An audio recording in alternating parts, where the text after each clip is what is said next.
Well, Eagles won a Super Bowl last year. It was kind of a good year, kind of a great year to be a Philly fan. And if you could just encapsulate that feeling in a word, a sentence, a syllable even, what would you say? Man, I would say roller coaster. And the reason why I say that is because a lot of people forget we started the year 2-2, and we thinking like, man, here we go again. 2-2. We just had to collapse. Is this who we are? We hear all the negative, bad press. We come off a bye. We had an early week bye, and then we're like, you know what? We should start utilizing Saquon Barkley, and everybody's seeing it. Like, we start utilizing him. Won about, I'm going to say 7-8 games. We lost to Washington, but we can make the excuse that our quarterback got hurt at the beginning of the game, which caused the running game to slow down a bit. Washington adjust. But after that loss, it was straight wins. It was a cruise ride. Rams had us shaking a little bit, but we won it all. Yeah, man. Yeah, y'all had a great year. I mean, you went 14-3. Basically ran through Washington in the conference championship game, ran through the Chiefs, which I'm sure everybody was happy about. I mean, just looking at how efficient y'all were last year, I was looking at like rushing offense first. Who would have thought? Saquon, phenomenal year. Passing offense, 7th. And defense was phenomenal under Vic Fangio, and that's not going to change next year. I mean, y'all were a phenomenal team, and even despite having like the third easiest schedule when it was all said and done, when it got to the playoffs, it didn't matter. It was just Eagles are a good team. Eagles are a great team. Matter of fact, they were the best team in 2024. Yeah, we went through like a mini juggernaut, if I can remember. I think we went through like Washington. I think it was Baltimore in there somewhere. Yeah, Baltimore. I'm trying to remember. You had the Rams before that too. The Rams, and people thought like they're gonna lose some games in that middle. They got a couple division games. Then, like you said, I think it was the Rams, Baltimore, and we just happened to win those games. I think Baltimore gave us a challenge, but I'm watching the game. I'm like, we're just better than Baltimore right now. Like it was just nothing they can do. So other than that, yeah, like you said, easy schedule. We needed that easy schedule after coming off that 2023, but yeah, we took advantage of the schedule. Yeah, and I mean at the same time, it's like you did deal with injuries through the year to your playmakers. You had Dallas Goedert, never felt like he was right. He ended eventually. I think he got on IR. You had Smith and Brown both had hamstring injuries, so it's not like it was like it was almost perfect, but yeah, there were some. Yeah. Not controversy. What's the word I'm looking for? There was some, I don't know. It was turbulent. Let's go with that. yeah, like we lost Jordan Mailata. A lot of people forget that. Oh, yeah, he hit IR. Did so well. Yeah, hamstring too. And I was like, what's going on with my team hamstring? So I think Devontae Smith was dealing with it all year. He said, like, he came out and said, like, yeah, it's just been since the training camp, it was just nagging and nagging and nagging.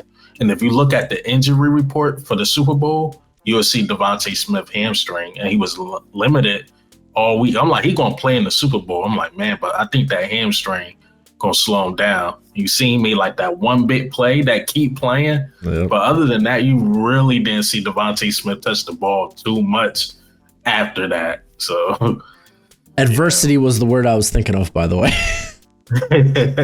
It finally came to me, but let's just go ahead and pivot and look at what happened this offseason because, well, you lost Kellen Moore, and I think it would be a fair question with the new OC there. How much will the offense, will it look similar? Because prior to Kellen Moore, there was a bit of a hiccup when it came to the play of the coordinators or the play call-in to the coordinators. Correct. So what we thought, we had Shane Steichen before he got hired to the Colts, and we was like, yeah, Brian Johnson, he should be able to just carry that offense and do the same thing. But what you realize, some of these offensive coordinators, they want to do their own thing. Even though he was in the building for years, he just wanted to do his own thing. And the problem with Brian Johnson, I think he wanted to pass an offense.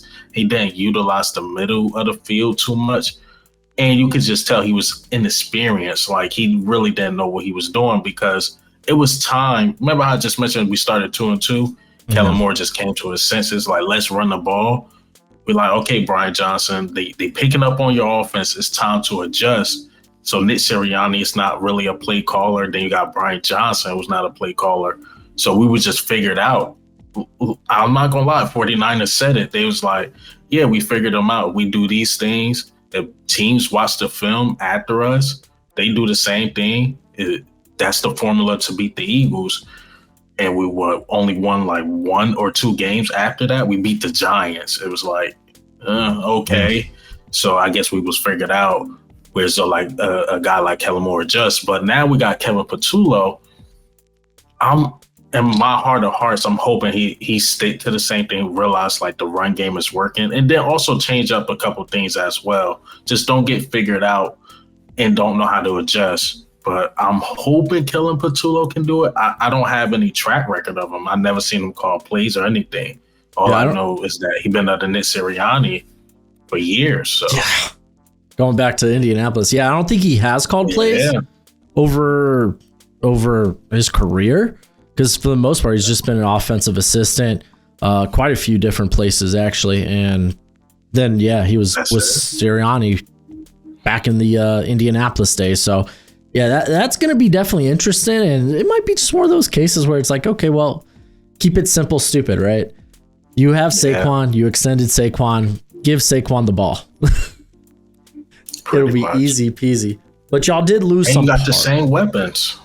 Yeah, exactly. For the most part, yeah. I mean, and we could get to the losses on this squad, and there's names, but that's defense. You have to drop a lot of names on defense, but offense, it's pretty much the same. Yeah, I mean, Mekhi Becton, he ends up going to Chargers, but y'all are familiar with Steen. I feel like you don't make that move unless you're at least comfortable to some point with Steen, or even the depth, because I mean that was a big thing. They went out and got a lot of depth along the offensive line, and we'll talk about that when we talk about their additions. But yeah, the defense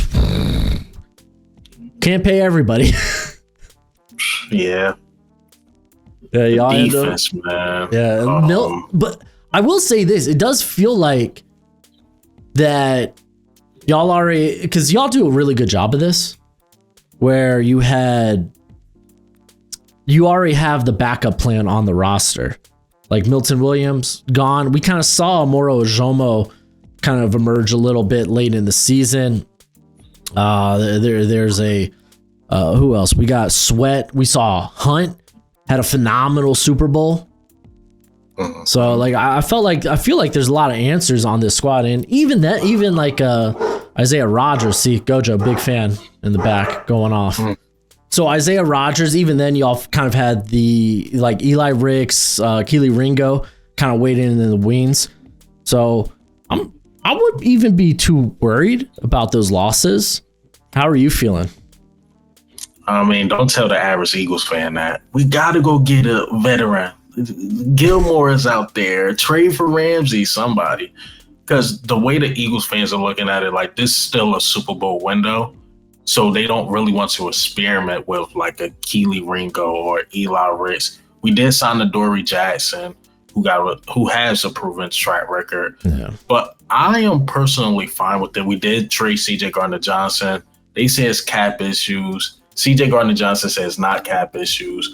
So those are the two positions we worried about, is the safety and the cornerback room. But my thing is, and my approach I've been taking, to be honest, is like trust Vic Fangio. Because last year, going into the Super Bowl year, if you would have told me, yeah, we're going to sign Devin White, you're going to sign Zach Bond, you're going to keep Nakobe Dean, and Zach Bond is going to turn into a star, Nakobe Dean is going to teeter to be a star, and then you're going to have Overend Burks come in, play like a star. I'm like, that's not going to happen. That linebacker room is weak. We need to sign somebody. And what do you know? Vic Fangio really developed Zach Bond to play to the best of his ability, Nakobe Dean to play to his best of his ability. So I'm like, you know what? I just trust Vic Fangio. And if Vic Fangio feel like we need another corner, cool. But a lot of reports been coming out about Keely Ringo. He's having a strong OTs. I mean, they playing the shorts. We can see what happened in training camp, first, second, third game. But like you said, like if we really needed help, we'll go get somebody. And I think they judging Keely Ringo and Eli Ricks based off their rookie year. Of course, there's going to be some struggles, but we're going into year 3 now. I think they're ready, my personal opinion. Yeah, I think they've done a good job of like gearing for the future and just trusting, hey, we drafted the right guys and we're going to send them out there when they're ready. And we're going to, for the most part, not try to overpay where we don't need to. Because I felt like Bond was a given that he was going to come back. I thought they might bring back Mekhi Becton, but I mean, you also have like the best O-line coach in the league. So I mean, you could just go draft the position or trust that he could develop some of these guys. And I mean, we can move to their additions in the offseason because for the most part, I mean, they signed guys, but there wasn't that big signing. And it's not like y'all had the cap space for that. But I mean, there's a couple of interesting ones like trading for Kenyon Green. That's probably a depth move. Former first rounder. I don't know. Maybe Stoutland unlocked something in him. Y'all went out, got a couple of tight ends. Actually, I was looking beforehand. I was like, golly, their tight end room's actually kind of interesting. It's kind of nice because y'all get Harrison Bryant, who I think is so underrated.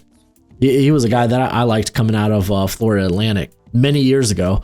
Kylan Granson, okay, it's kind of a big slot, is what it is. But yeah, you still got Grant Calcaterra, who's already exactly. So yeah, we got a decent tight end room. Yeah, and then especially finding a way. Yeah, go ahead. I was gonna say defensive wise, you bring in Aziz, who when healthy has been really good. Can he stay healthy? Doesn't matter. He's just gonna be a rotation guy when it's all said and done here, and along with Uchi, who has shown here and there, but it just doesn't feel like he's really gelled since kind of like emerging from a rotation role back in New England. But yeah, I think there's a lot. They did a lot this offseason with very, I don't want to call them minor moves, but just kind of keeping your house in order. Like even Kendall Lamb, I think low-key might be one of my favorite signings because I'm a Dolphins fan. And he came in so clutch at moments whenever we just needed him to step in, because for goodness sake, our offensive line can never stay healthy. And if you are looking, I think he's one of the better backups in the league. So, and with what happened with Mulata last year, with Lane Johnson 1 foot out the door to retirement, or at least I feel like I've been saying it, or people have been saying it for like 2 years now. It's not going to happen. Maybe he's just a vampire and he's just going to play right tackle forever. But who are among maybe your favorite sons? Oh, I was about to say about Lane Johnson. He came out like, I'm just hitting my peak. So I'm going to leave it at that. Going into year 11. So he still looks great. But I think my favorite signing right now, like you said, we haven't made that splash. But I would say Azeez Ojulari. That's my favorite one, because when Josh Sweat left, I fell into that trap like we need a defensive end. But then I just sat back and looked like, I like Jaylon Hunt and Nolan Smith. I feared Nolan Smith health-wise because he did get hurt in the Super Bowl, and he just got this track record of being hurt. But my favorite signing right now is Azeez Ojulari, and that's a guy that can't stay healthy either. Yeah. But I seen the things he did in New York, just me being a fan of the Eagles. So I watched the Giants, Washington. I'm like, oh, this guy, he was giving, I think that was Jordan Mailata. He was giving Jordan Mailata a work, and Lane Johnson. So I'm like, this guy is really, really good. But I knew the Giants wasn't going to re-sign him because of the injury thing, and they just got a lot going on. And whereas though he could come to the Eagles, who could at least give him a shot. But yeah, he's been my favorite. But who's balling out as far as what I'm reading is Joshua O'Shea. Lane Johnson came out and said it. I think Zach Bond came out and said it. So I'm really watching the edges. The offensive side, even like you said, I'm not too worried about even the right guard position, because if we needed Mekhi Becton, we would have kept him. But it feel like we got the best O-line coach, and he probably looked at the room like, you know what, we don't have to pay him that much. I could just develop one of these guys, just sign a bunch of guys. I'll find a way to make them fit. But a guy you didn't mention is a guy that's coming back who got a place in my heart is Matt Pryor. I was actually just looking there too. Yeah, Matt Pryor getting some first team reps there. So that right guard position is going to be a interesting battle. But Tyler Steen got it right now. It's his spot to lose. Tyler Steen just got to find a way to stay healthy, turn down the penalties a little bit, and he can be a solid right guard. So, I mean, Pryor, splash. Yeah, Pryor, you're getting a guy with a ton of experience too. So even if he just ends up as depth, I mean, you can get depth guys that have that type of like significant snaps, game experience. That's huge. Just some money. And then Howie, man, going to the draft. Howie doing Howie things, right? Y'all go ahead. I'm assuming with Nakobe Dean having the late season, it was in the playoffs, right? The patellar tendon. So I don't know quite where he's at in terms of a recovery, but you go out, you move up one spot to get Jahad Campbell, who's also dealing with like some labrum issue, I believe. So it's like, but I mean, for a lot of people, he was linebacker one. He only falls that far because of, I'm assuming, the concerns with the shoulder. But is he been at camp yet, or are they taking it slow with him as well? Taking it slow with him. Fangio said August we should really see him like full go. But he just been doing like the simple workouts here and there, but nothing contact or team drills. Individuals he been doing, but not team. Yeah. How far is Dean then? Because that patellar tendon, similar to what Josh Simmons had. He had his, I think, in October, and he's been able to pad up for a mini camp for the Chiefs. So Dean, based on what Fangio said, like we probably not gonna see him till like October, November. So we needed to address the linebacker room. Like I like Trotter Jr. for sure, but I don't know. You got to get another linebacker, and that's why we drafted Jahad Campbell. Which we can take a gamble like that. I get why like the first 15, 16 teams want to do it. The Eagles can take a gamble on Jahad Campbell, even if he don't pan out. It's like cool. I think our defense is still good enough if he had to sit the background just for a little bit. Yeah, most definitely.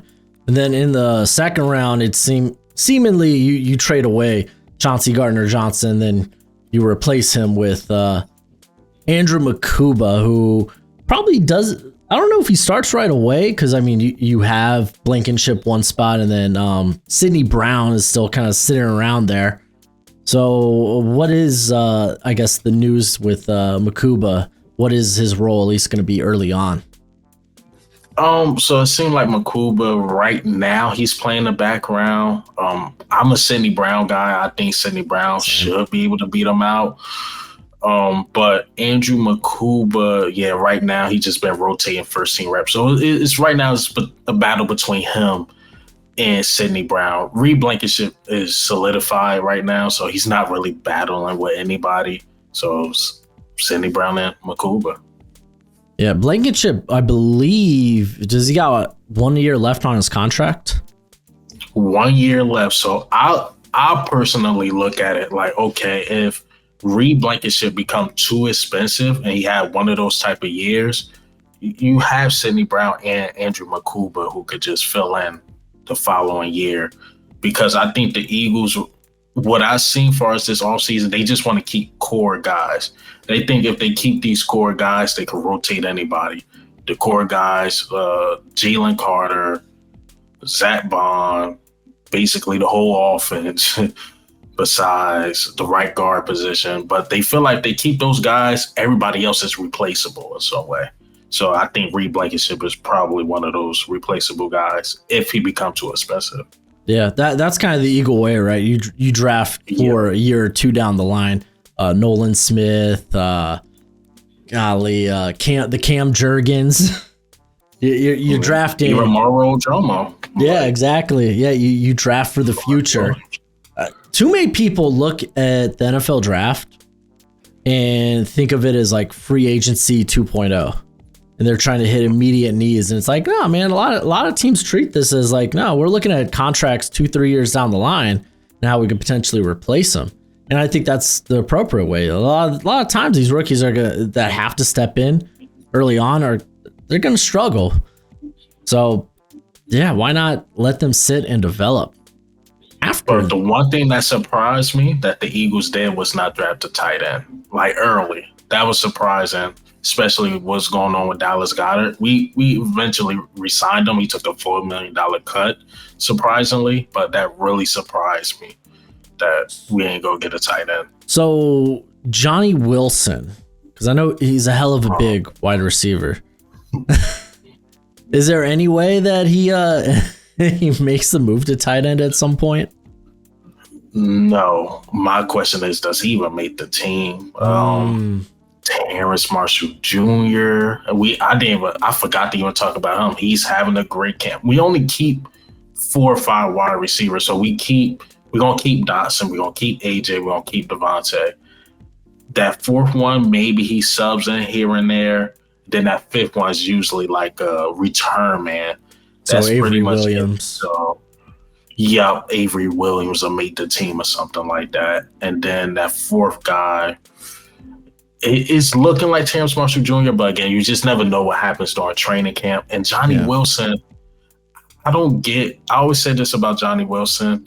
He's like 6'7", but he plays like he's like 5'5" or something. Like he plays small and he don't have reliable hands. Like we threw the ball to him one time in the Super Bowl. He dropped it and never seen the ball again. But yeah, he was a guy that I didn't love coming out of Florida State. I think he was there with Keon Coleman, I believe.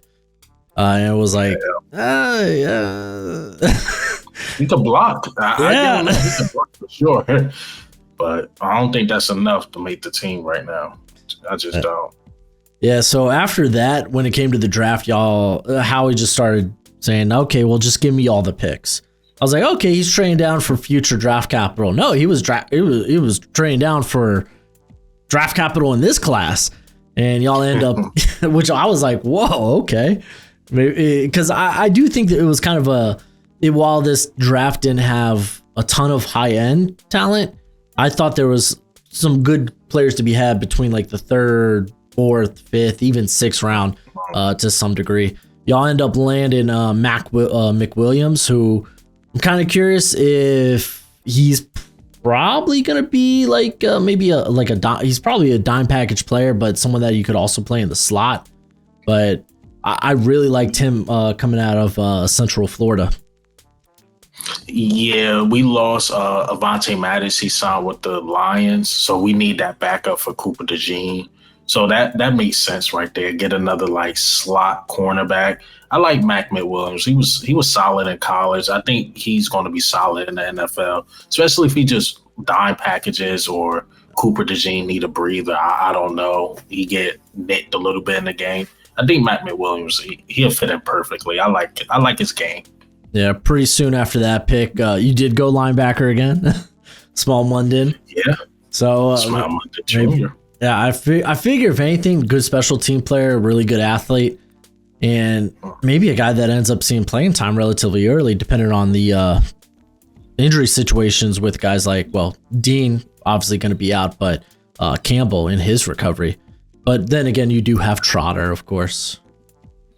Yeah, we kind of light on linebacker when you really think about it. Nakobe Dean's not going to come back to October. Yeah, Jahad Campbell come back in August, but how much will he know by then? So yeah, we need another linebacker. We needed somebody to replace Trotter on the special teams. So I like the Smile Monday Jr. signing. It's definitely a depth piece. Oh yeah, definitely. I mean, in this part of the draft, they usually are going to be. I mean, shoot, Drew Kendall, backup center maybe. Yeah, I liked him too. I thought he was going to go earlier, and y'all ended up snagging him at pick like 168. Kyle McCord, there's your new emergency quarterback. Yeah, now Kenny Pickett's gone. We had to let go Kenny Pickett. Yep, we had to trade Kenny Pickett to Cleveland. Needed another quarterback. But I think they had trust in Tanner McKee.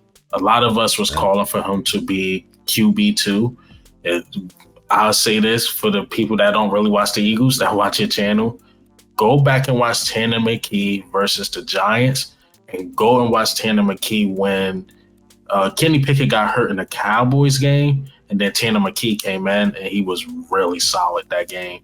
So he's a solid QB too.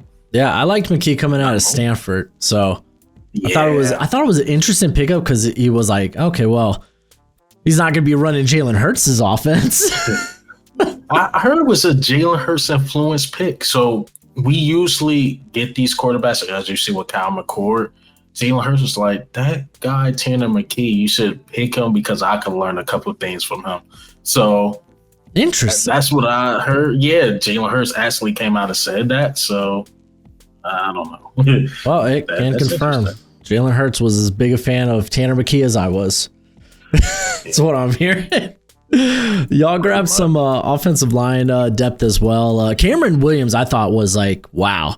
There had to be something in his medicals for him to drop. And I get he's super raw, but the tools are certainly there. I feel like a lot of people might push that for, maybe he's the right tackle right tackle of the future after Lane Johnson calls it quits. How's he been looking? And I know it's early, like they're not playing with pads or anything, but still. He's been second, third string. I'm not really getting any information about him, but as far as looking back at him at college, I see why a lot of people thought he was going to go at least late first round, but then you go back and read some reports like maybe he should have just waited a year, but he got drafted in the best situation. Like, okay, not going to start on the Eagles. Even if he was drafted in the first round by the Eagles, he was not going to start on the Eagles, but he get to learn under like a Lane Johnson, Jordan Mailata, and got the best offensive line coach in the game. So I think he's going to develop really well. And like you said, if Lane Johnson decide 2-3 years, you look at it, Cameron Williams, like, can he step up and take over? He got the tools to do it. He definitely got the tools to do it. But let's see if he can develop and do it. Yeah, it feels like essentially he just transferred from Texas to Stoutland University. Exactly. Pretty much. I mean, you also grabbed Miles Hinton, who, again, developmental guy. You're just kind of like stacking the deck, hoping one of those guys work out.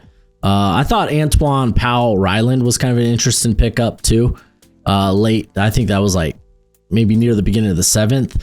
But, I mean, he's just going to be adding more depth to that edge room. He was a guy a lot of people liked as maybe a fringe top 100 player. He ends up at 206. So like, I don't mind how he did here, just trading down and taking where the value was. It was kind of a masterclass in like, okay, we didn't get like the flashy names, but we got hella good players and we're going to be able to develop them. Yeah, APR. That's how I could remember his name because sometimes I get the last names messed up. But yeah, I feel you. I like him. Yeah, they like just think of annual percentage rate equal out. That's how you remember. I'm like, okay, yeah. So APR, he's really good. He's one of those dudes, like you said. I'm surprised he didn't go top 100. Maybe I'm just looking at the numbers and highlights too much. I'm like, his numbers compared to like a Chase Young and stuff coming out of college. I'm like, maybe because it was Virginia. I don't know, or maybe it's something I'm missing that he really needs to develop on. But he's solid. It feel like a steal.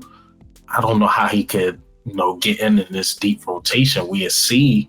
But man, that was a steal. I like Miles Hinton Jr., but he got hurt.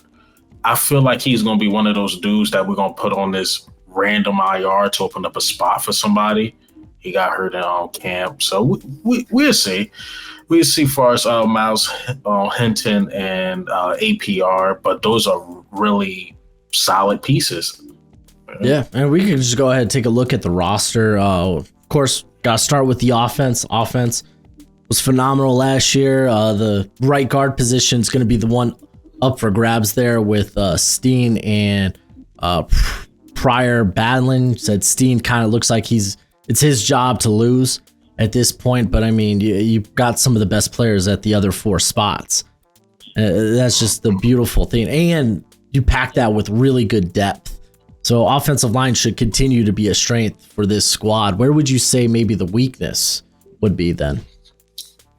The weakness on the offense, man, if any. But I hate to throw the coaching staff under the bus, but that would actually be the weakness on this offense.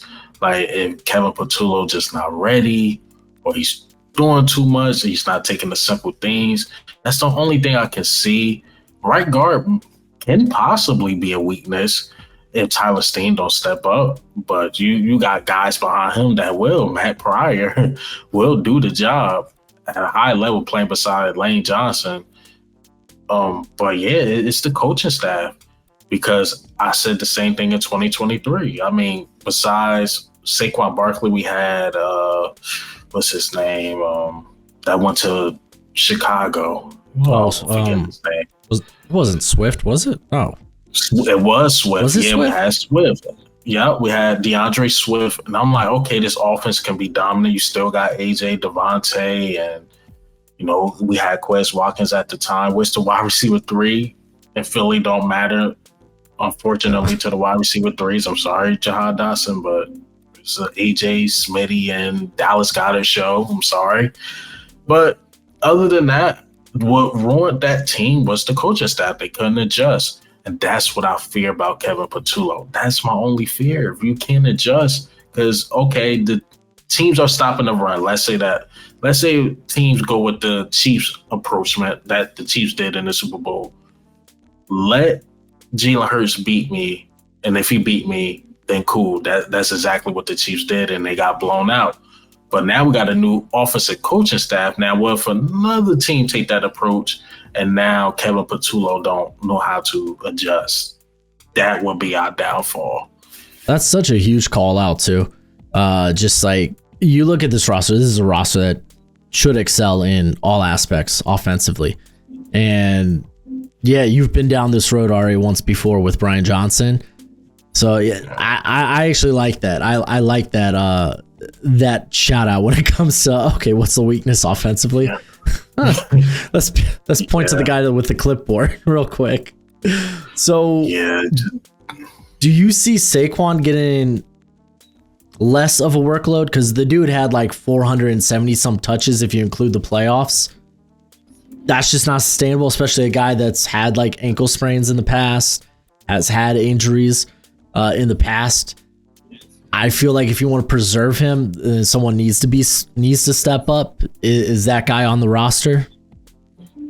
I like Dillon. I like AJ Dillon. But that's if AJ Dillon is healthy. I know we drafted a running back last year, Will Shipley. Yeah, can he carry some of the load? Can AJ Dillon carry some of the load? Do we pass it just a little more? I mean, I guess, but I'm honestly, I'm that guy. Like, man, Saquon here for another 2 years. Ride it till the wheels fall off, man. He get hurt one of these games. Just give him the ball. And look, if it ends his career just a year early, I'm like, hey, we got the best out of Saquon Barkley. Maybe we get another ring out of it. But I'm saying, look, just run them. I'm looking at next year's draft, just prepared to possibly get another running back to take over that spot.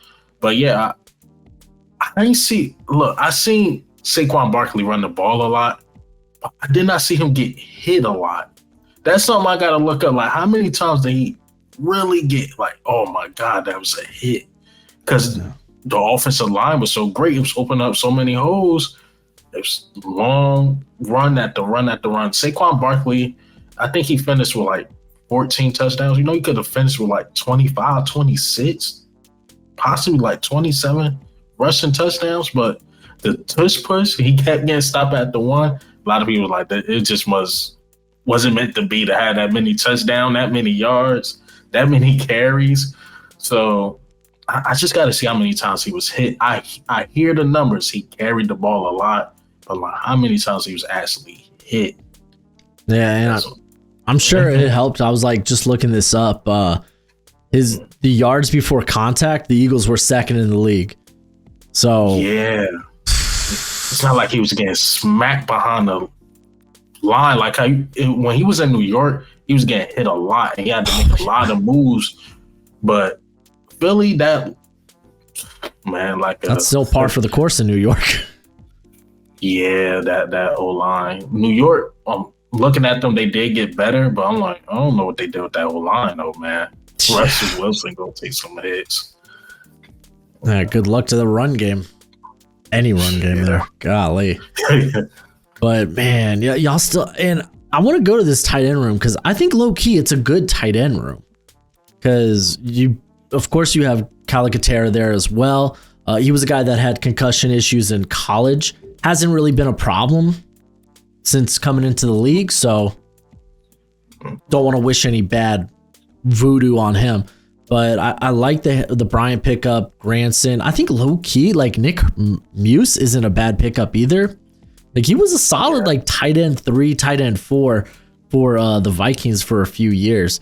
So like I think the depth there is actually better than what I initially thought. Now looking at the roster, offensively, this team it's rinse and repeat. Yeah, the tight end room is low-key strong. I know we get, caught up in A.J. Brown and Devontae Smith show and even Saquon Barkley. But yeah, the tight end room is solid. I mean, at first when we were signing guys, I'm like, I don't really know this guy. I don't really know that guy. Know this guy. Because it wasn't really a big name, and I was expecting a big name because I thought Dallas Goedert would be out the door. But now you got Dallas Goedert, Grant Calcaterra, then now you start looking like, oh, Harrison Bryant is really good. Nick Muse, he had a strong OTAs. We see that carry over to camp. Like they saying like Nick Muse might be that third tight end we keep, but that's how good he's been. Who else? That tight end room just is strong. I'm thinking of somebody else and I can't get his name out. They got Granson on that team. Granson, yeah.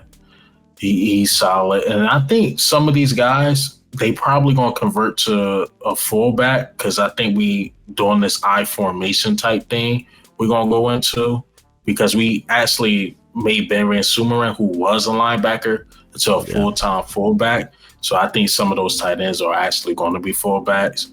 But yeah, the tight end room is solid. It's not sexy, but it's solid, Like a lot of utility guys, I would say that for sure. It's interesting hearing like Terrace Marshall stepping up in camp. I guess it's not that interesting, but I mean, for a guy who was kind of a second thought in Carolina after being, I think it was like a second or a third round pick out of LSU, and just again was just nothing in Carolina. I remember doing these deep dives a few years ago, and Panthers fans were like all mad at me because I didn't have Marshall part of the rotation. I was like, what has he done? What do you mean? What has he done to deserve any sort of volume? And he was released before the end of the year. So it is interesting hearing him step up. What about Ainias Smith? Oh, Ainias Smith, getting better. I would say that he's definitely getting better, but the wide receiver room is kind of deep. Yeah. So it's going to be hard for him to make the team. If he don't, I could see practice squad for him for sure.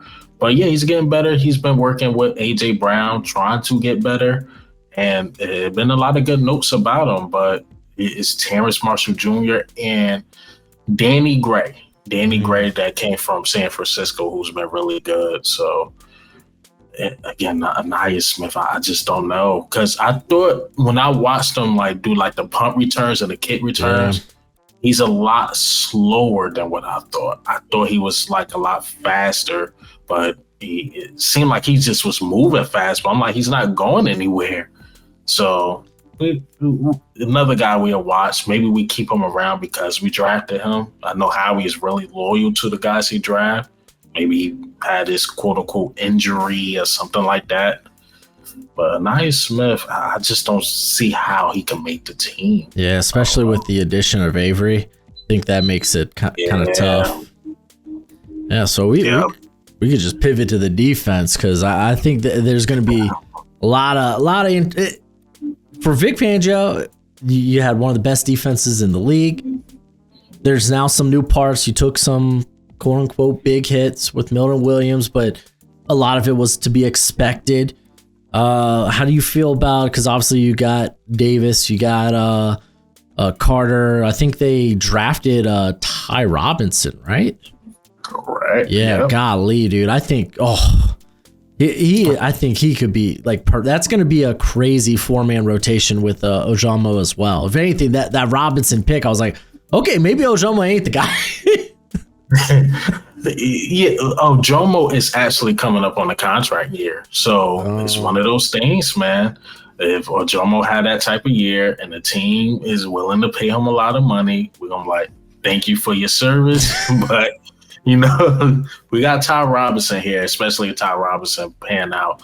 So, I like the rotation that we're gonna have, because to me, when it comes to our D line, I never really look at the starters, to be honest, because Moro Ojomo got more snaps than Jordan Davis, but Jordan Davis was the starter. Yeah. And Milton Williams got more snaps than Jordan Davis, and Jordan Davis was the starter. So we keep Jalen Carter in all game, and everybody else basically rotate. Oh. So the D-line should be pretty strong and interesting, but I look at this, how many snaps each guy took, and that let me know like who Vic Fangio really like. But Jordan Davis is the guy we watching for sure, see if he's in shape, because that's the thing with Jordan Davis. He give you these games, 4 straight games good, and then you look at the 5th game, you're like, where's that guy from the past 4 games? Like, he's just tired. And it's an infamous one Eagles fans we always bring up. You ever seen the highlight clip of Jordan Davis like chasing down or running down on Josh Allen? Like that clip always floats around. Like, look at Jordan Davis really running stride for stride with Josh Allen. But after that game, he never ran like that again. Never. Like, he used every juice in his body to chase down Josh Allen. So Jordan Davis, we just got to watch if he's in shape. He said he's doing everything he can. But if Jordan Davis in shape, I mean, he can be dangerous. Yeah. Did he get his 5th-year option?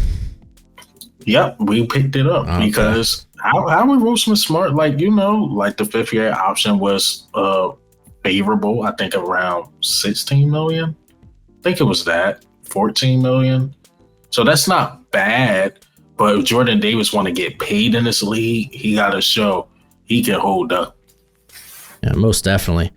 And then when it comes to the edge room, just to keep with the defensive line, Nolan Smith kind of seemed like last year was a breakout year for him. He was a guy coming out of Georgia that undersized, but played the run game like a dog, pun intended, being a former Bulldog.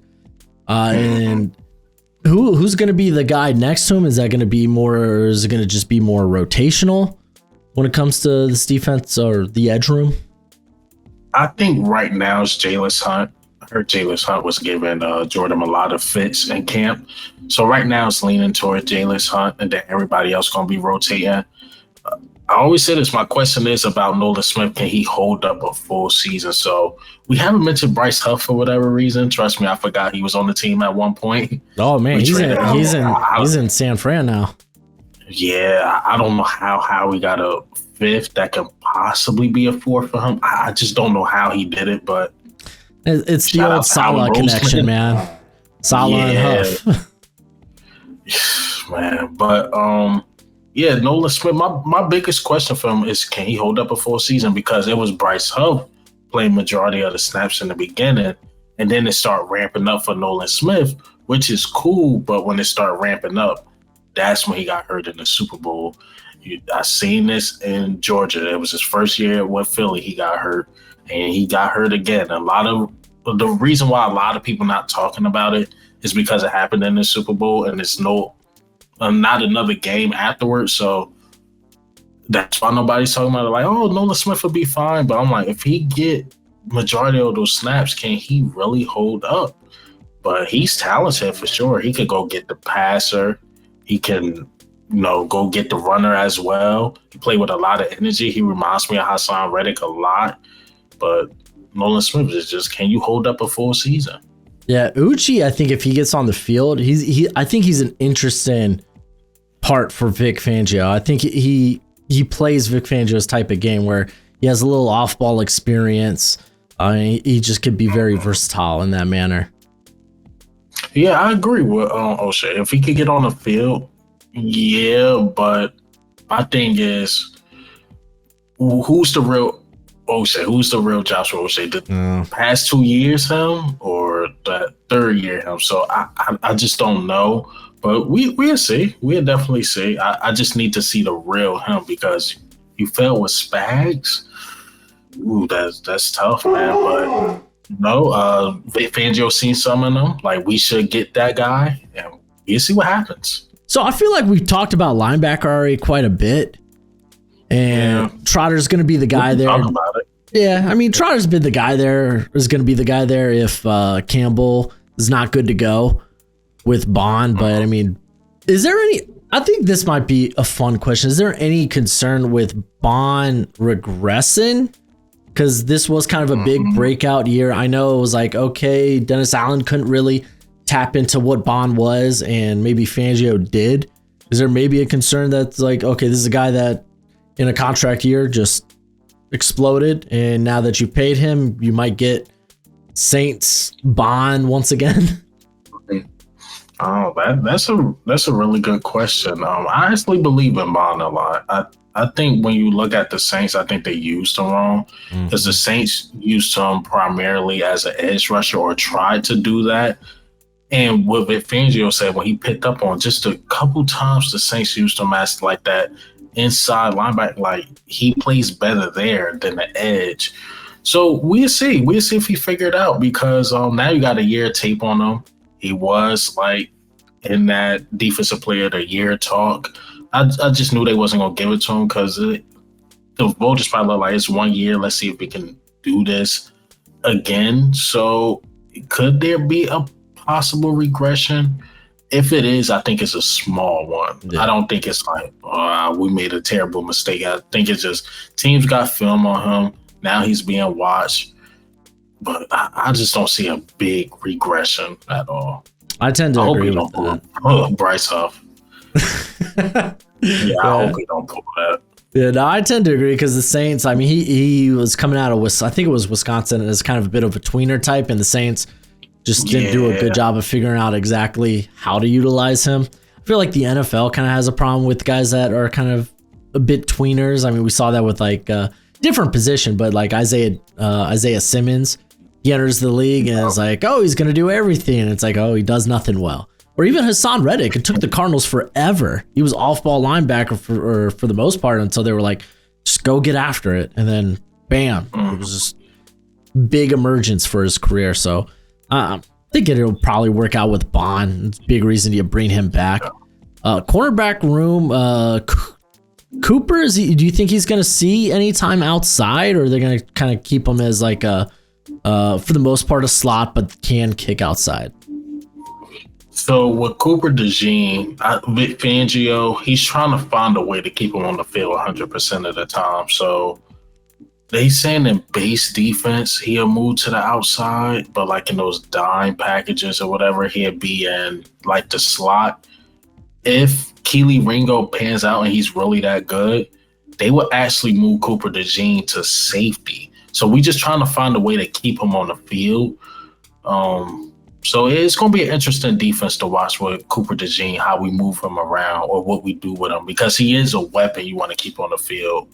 So maybe in some snaps outside, but right now you could just say Quinyon Mitchell and Keely Ringo right now. So okay, yeah, for the most part. I mean, a lot of teams, their base package is nickel nowadays anyway, so yeah, exactly. He's going to be on the field a ton anyway.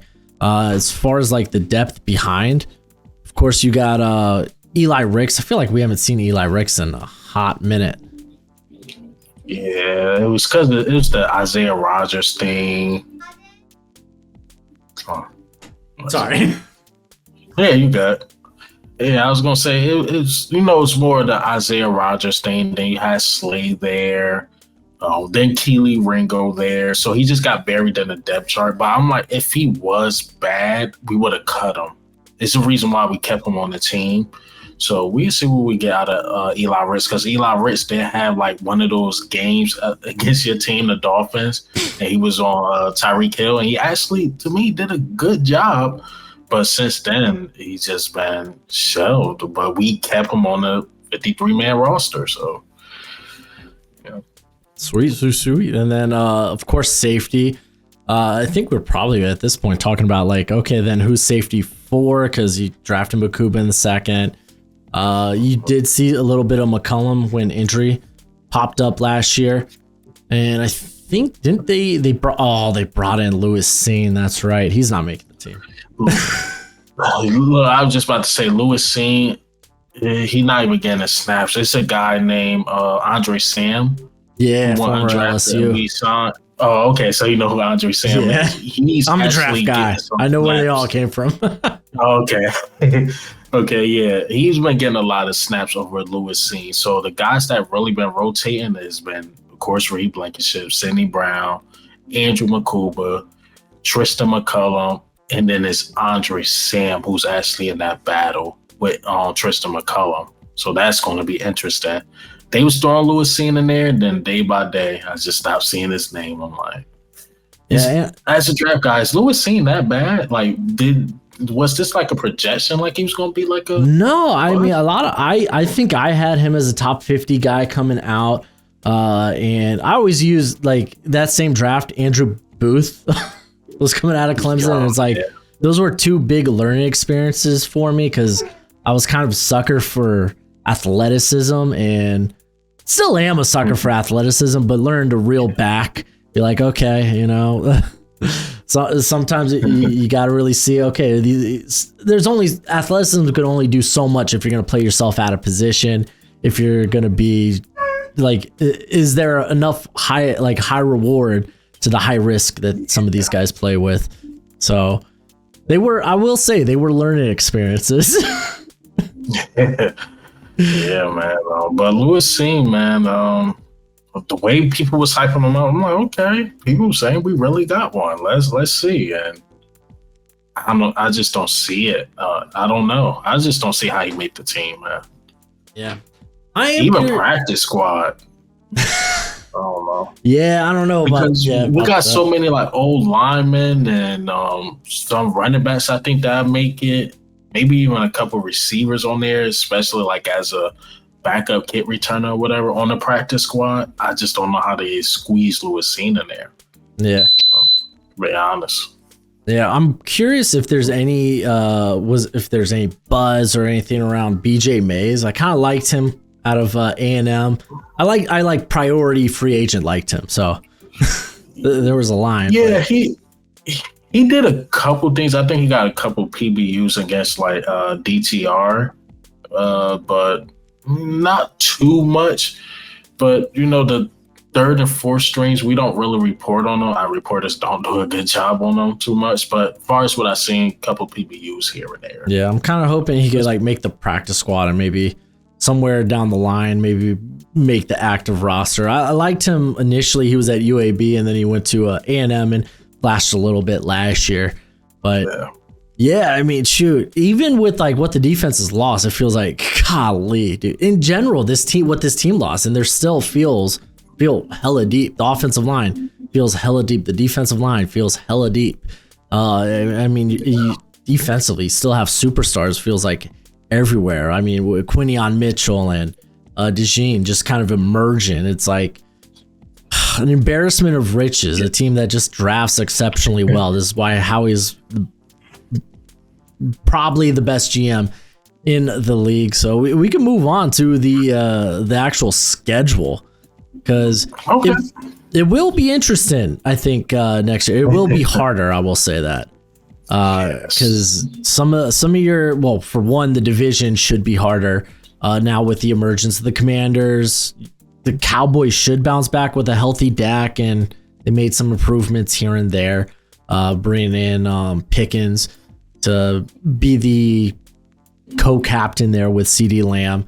So like in division, in theory, should be better. Giants should be better, but who knows? Golly. But they should be. Yeah, but you get the Chiefs on the road. You get the Bucks on the road. The Bucks have been kind of a weird kryptonite for you guys. Yeah, but the Bucks always catch us they catch us at a good time. Like they caught us last year. It was the beginning of the season. It's still 90-something in Tampa. AJ Brown just got hurt the game before. Devontae Smith got hurt the game before, and Lane Johnson got hurt in that game. So we have nobody. So you're saying the injury report will be something to monitor going into that game. And then even when they played us in the playoffs in 2023, which I didn't have any hope anyway. That was a meaningless Giants game. So it's like that was such a weird year at the end of the year where it was like, golly, this does not feel like a playoff Brown team. tore his ACL. Yeah, it's just like I'm like, what's going on in this Giants game? Dude, I mean, that's when you're entering the playoffs with like negative momentum, it's a real thing. But like, shoot, even your bye this week, you get a bye week and then you have to travel to Lambeau off your bye. It's like, well, that sucks. What I think, honestly, and I'm starting to go with this theory, I don't think Roger Goodell really liked the Eagles. And the reason why is, one, I say this, he wanted that tush push ban. He wanted it banned badly. The Packers wanted it banned. Packers wanted it banned. Dolphins did vote against it. Yeah, I think only one team we played this year did not vote against it. I think it was like I forgot. I think Detroit didn't vote against it. Yeah, it was Detroit, and we actually played Detroit, which was really surprising. But yeah, I think it's that because now he's attacking the salary cap. He's like, look, when we go back to this meeting thing, we're gonna fix the salary cap stuff that the Eagles doing. So I think it's that, and we don't have no back-to-back home games. Oh, see the dogs. Gojo. Gojo is actually, hate to say this, he is a Chiefs fan in this household. It's like a running gag for like, golly, the last 3 or 4 years on my channel. He's like the resident Chiefs fan. So this is the perfect video for him to be in. He's just not happy about things. So if I had to give you a floor, because again, the schedule, better division in theory should be better. Some tough road games. I mean, you also have to. Is the one in Minnesota? Because I know Minnesota has a couple of international games. Yeah, it's definitely in Minnesota. I don't think we have any international games this year. I know the Dolphins, I think, go to Munich or something. I don't know. The Dolphins aren't important. They're never important. But golly, yeah, if I had to ask a floor for the squad, because it's still the Eagles, still best team in the league. Where would you put that floor considering the schedule? Floor is 11-6. That means it's probably some injuries here and there, some growing pains here and there. Maybe we started the beginning of the season really slow because we're trying to adjust to the new offense. The defense should be fine. 11-6. I think the ceiling is like 13-4, if I'm getting that right. Yeah, 13-4. Because it is a tough schedule. Then you got some teams that really want revenge, like the Rams, the Chiefs. Yeah. We swept the Cowboys. I'm pretty sure they're going to want one of them. Washington. I know Washington won us bad. That 55-23. Maybe we split with them at some point. So, yeah, I could see like a beginning kind of starting slow. I think I'm trying to remember the schedule off the top of my head. The beginning is a little hard because we got the Cowboys, the Chiefs. Then I think like the Rams are in there somewhere. Rams, but then they get Bucks. Like Giants, another easier team than Giants again. And it's like Minnesota or something like that. Yeah. We get to the stretch where it's though we should be able to win. But I wouldn't be surprised of a slow start. Just like last year. Yeah, I had the floor at 11 wins as well. Because they're a good team. It's hard to bet against a good team. Surprisingly, my ceiling's a little bit higher. I went with 15. 15? Yeah, because it's the back-to-back thing though. Like we don't have no back-to-back home games. That worries. Travel worries me a lot. Yeah, that's a good point. That's something I didn't really notice going through the schedule. Because I looked at like, okay, what are games that I think they can lose?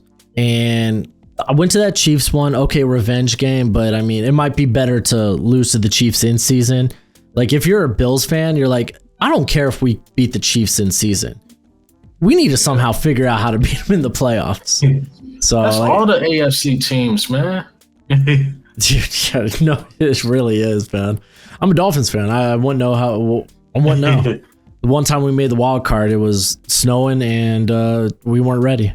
We just weren't ready. I think if this year goes right, if I'm gonna go with like a ceiling play, I think you get past the Bucks in Tampa. But again, might have to check the injury report on that. I think at the end of the year, your final 3 games, 2 of those are going to be the Commanders, and Week 17's it's at Buffalo, but Buffalo might be in a situation where they're not playing for anything. Mm-hmm. I thought that was a gift when I first seen it. I'm like, okay, we don't got Buffalo like no Week 10. I'm like, that can be a meaningless game, especially no offense to your division, it's pretty weak. Let's be honest, they might wrap up the division by then. Yeah, so. They might wrap it up by Week 10 if I'm being honest. So, and I think the Dolphins are the second best team in that division. The Bills might wrap it up fairly early. I know this is an Eagles thing, man, but what happened to the Dolphins? I remember at one point in 2022 I'm like, it's going to be the Eagles versus the Dolphins. We made the Super Bowl, y'all didn't. And then I think even Brandon Graham even came out and said, like, yeah, when we had the joint practice with y'all, Tyreek Hill was talking John. He like, okay, we're going to meet y'all in the Super Bowl. He like, see, they couldn't do it. We held up our end, but they couldn't do it. And that's when we played the Chiefs. They beat us that year. This is going to be nice because my Dolphins deep dive actually comes out before this video. So I could talk. I could just throw out all my Dolphins stuff. Chris Greer is a terrible GM. If you look at the depth on our team, well, for one, when we hit on draft picks, we don't re-sign them. We re-sign like an Austin Jackson, who I was scared just performed well in a contract year, and that's it. He started the year rough last year, but then he kind of like got back to where he was. I was like, okay, cool, fine. Tua's basically holding a gun to our head. Like, it was either draft a quarterback or pay Tua. And we ended up paying Tua. And Tua, I think he could be a top half of the league starter. I don't see him ever really being a top 10 starter in the league. Maybe he might flirt with like a top 12 like a Kirk Cousins would, but that might be the ceiling with Tua. But we let Christian Wilkins go. We let Robert Hunt walk. We let Javon Holland walk this past year. Chris Greer trades away our draft picks. So like there was one draft where we only had 4 picks with our first coming in. Like we had like a second round and a third round. The third round, I think actually, yeah, Cam Smith still with the squad. He's nothing. Shannon Tyndall still with the squad. Nothing. Like we don't draft particularly well, and when we do, we don't re-sign those players. We trade away picks. Even in just this past draft, we got scared that the Patriots might take Jonas Savaiinaea, who that was the guy I wanted. I wanted so bad. But to trade your third and fourth to move up to go get him, that felt like a bit much. It felt like a bit much. We don't treat draft capital well.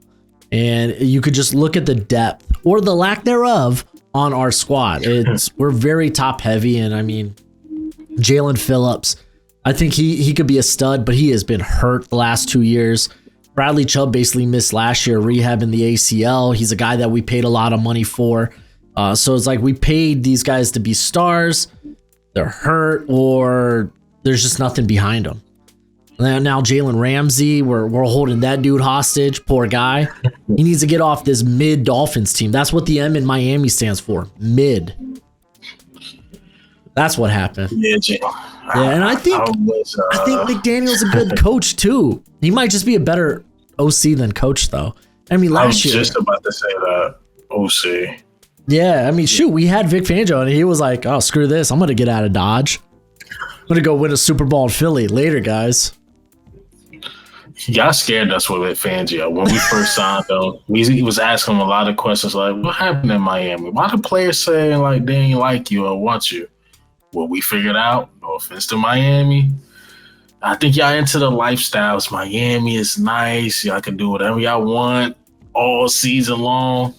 Whereas though Philly is more of a serious town. If you ain't coaching right, you ain't playing right, not only the coach is going to be on you, the fans going to be on you too. So y'all fan base is rabid and unforgiving. Yeah. Dolphins fans, we're dead inside, bro. Like they can't hurt us anymore because there is no expectation. We're still looking for that quarterback after Marino. It's been like almost 30 years since he's retired, and we're still looking for that guy. And I mean, golly, we've done nothing with the offensive line. Poor Tua. Like, I'm worried that he's gonna. I mean, shoot, they had the whole thing last year. Like, oh, he needs to retire.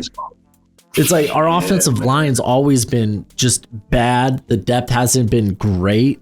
And that's why it's like I look at a guy like Kendall Lamb who was able to step up, but oh shoot, doesn't matter because the rest of the line sucks.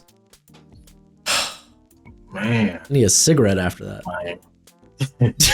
Because it felt like y'all was gonna be there like with us. I'm telling that 2021, 2022, Eagles getting guys, and I'm watching the AFC. I'm like, can't be just the Chiefs. And I was looking at the Dolphins. I'm like, the Dolphins can really challenge the Chiefs, the Bills. Like they could be a real contender. I don't watch them too much, so I'm like, I don't know. Like you guys signed Tyreek Hill because I remember at one point we wanted Tyreek Hill. We was like, yo, we got to get a wide receiver. Just before the AJ Brown thing happened, that's when we had our struggles with wide receivers. We drafted Devontae Smith, traded for AJ Brown. Kiss that sucker goodbye. And I'm watching y'all going up. I'm like, okay, y'all got Jalen Waddle, Tyreek Hill. So I'm like, there's a team on the other side that's making similar moves. Y'all got top 15 type quarterback. Jalen Hurts is in that. Wherever you want to put him, I'm an Eagles fan. I'm going to say top 5 because he won the Super Bowl. But realistically, outside, people look at him like 10, 12-ish, and you say to it. 10, 12-ish. If you give him a good O-line, good running back, wide receiver, decent tight end, healthy year, he can go far. Jalen Hurts proved you can win the Super Bowl if you got those things going. So, next thing you know, I seen us fall a little bit in 2023. Seen the same thing for y'all, but we picked it back up. Like, this Eagle fans who wasn't having it. We like, no, y'all not about to sign all these guys, pay all these guys money, and we ain't getting no fire all the coordinators. Yes, and we've signed Saquon Barkley and had all these guys. We would have been standing outside the lane. Fire, somebody's getting fired. Like, see, somebody got it. Dude, y'all offensive line in general, offensive line depth. Last year, when we had guys go down, we have no one to step up. Our run game went to like near the back end of the league. I think we were like 31st in like run play efficiency, and that's like the bread and butter for Mike McDaniel. If that's not working, then oh no, we're in trouble. Tua goes down. We have no passing game. Jalen Waddle has only caught touchdowns from Tua, so Tua's a hurt part of the year. Jalen Waddle ain't doing nothing. Jalen Waddle also he gets hurt in games. Like he'll never hit AI or IR, but he will definitely miss like a half, 3/4 of a game because he has to go to the blue tent. Ridiculous. Yeah, Daddy, I don't want to hear about your stupid Chiefs. But yeah, the Dolphins, man, they I guess they disappointed y'all, man. I'm dead inside. They can't hurt me. Like whenever we make a play, I was like, oh cool, pleasant surprise. We're gonna lose in the wild card, and we've been doing that for so long. Go back to the Wildcat with the cold weather, man. Yeah, and it sucks. I think we have the right coaching staff. Like I like Mike McDaniel. I think he's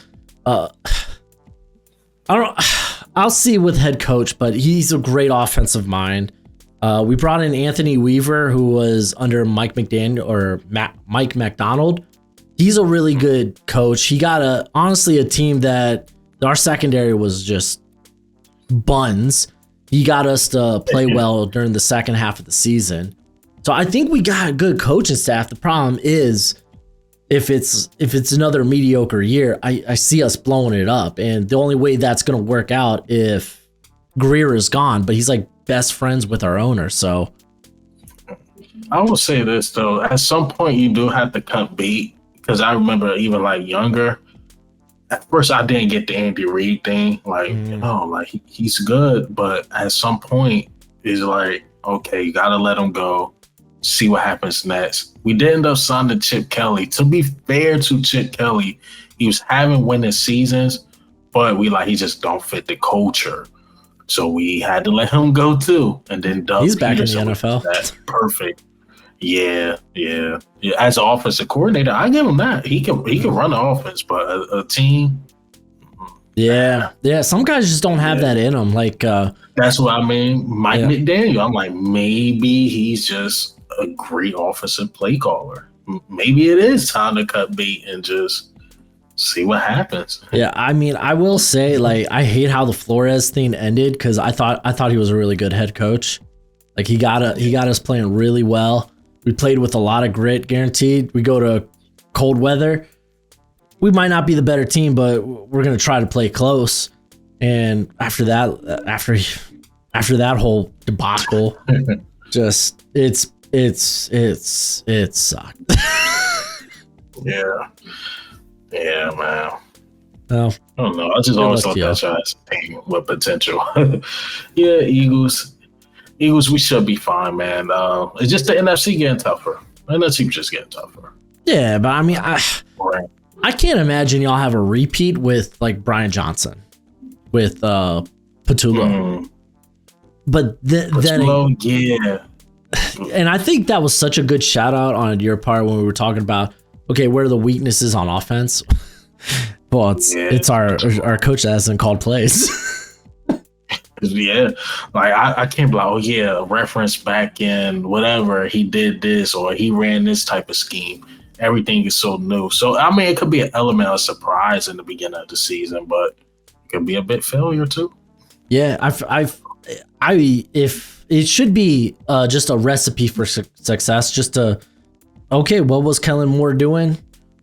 Second half of the season, let's just rinse and repeat and try to emulate and replicate that. Because I mean, God, such a good freaking team, dude. Yeah, man. And anytime there's problems with us, it's like, how we gonna pay all these guys? Some guys got to take a pay cut. Like, I always give Devontae Smith the ultimate respect. He took $25 million a year. Could have went somewhere else. Done with the Eagles. I'm gonna go make $30+ million somewhere. Dallas Goedert took a $4 million pay cut.